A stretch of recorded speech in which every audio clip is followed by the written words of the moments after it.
Hello again, and welcome to the Orwell Astronomical Society podcast for July 2012. Well, unfortunately, last month proved a bit of a disappointment, with the weather not being very kind to us for the transit of Venus. All we saw at the observatory was the underside of rain cloud, and of course, true to form, just as we were going home disappointed, the sun came out. However, the historical importance of the transit was great.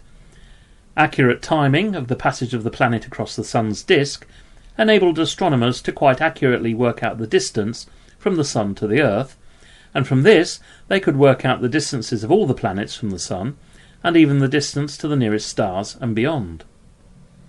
Anyway, back to July. The moon this month is full on Tuesday the 3rd, and new on Thursday the 19th.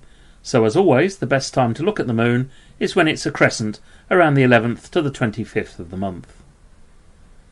All the planets are visible in July at one time or another. Venus, still in Taurus, is now an early morning object, having crossed to the other side of the sun last month. Best seen as its usual bright self about 4 in the morning at the end of the month. Jupiter returns as a late evening object around 2:30 a.m. onwards in the second half of the month, quite low down, initially in Taurus, but then rising as the months go on. Mars is still around in the constellation of Virgo in the west-southwest around 10:30 in the evening, but Saturn is still probably the best object to view, still in Virgo just to the right of Mars around 10:30 in the evening.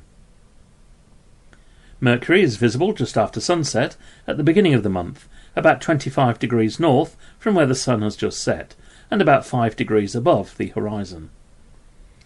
If you are a little more confident at finding planets, you can look out for Uranus and Neptune.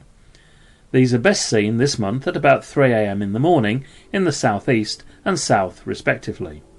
You'd best look at the Sky Guide for more detailed information. For the second month running, there are no notable meteor showers this month, but look out in August for the Perseids. More about them next month. A couple of sights to look out for in July. On Monday the 16th, Venus, Jupiter and a very thin crescent moon will provide a nice photo opportunity at around 3:30 in the morning, and the day before, on the 15th, from most parts of the country, particularly from the Ipswich area, Jupiter will be involved in an occultation with the moon. This means that Jupiter will appear to disappear behind the moon at around 3 o'clock in the morning. Again, if you want to seriously observe this phenomenon, please look up exact details on the internet or other data source. On to the constellations for July. Unfortunately, it doesn't get very dark this month, but when it does, July is a good opportunity to look for the unofficial arrangements of stars called asterisms. The most famous of these is the Plough, which is actually part of the constellation of Ursa Major, or the Great Bear. Other asterisms include the House, the Kite, the Keystone, the Steering Wheel, the Circlet, and more famously the Summer Triangle and the Square of Pegasus.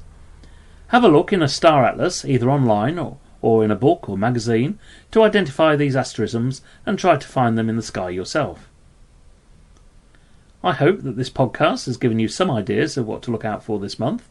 There is plenty more out there to see, and I recommend that you look on the internet, astronomy magazines, or in an astronomy book or sky map to show you what else is out there and where to look for it.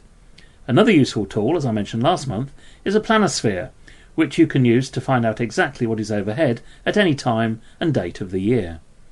These are readily available from any good bookshop. Listen out next month for August's highlights. Bye for now.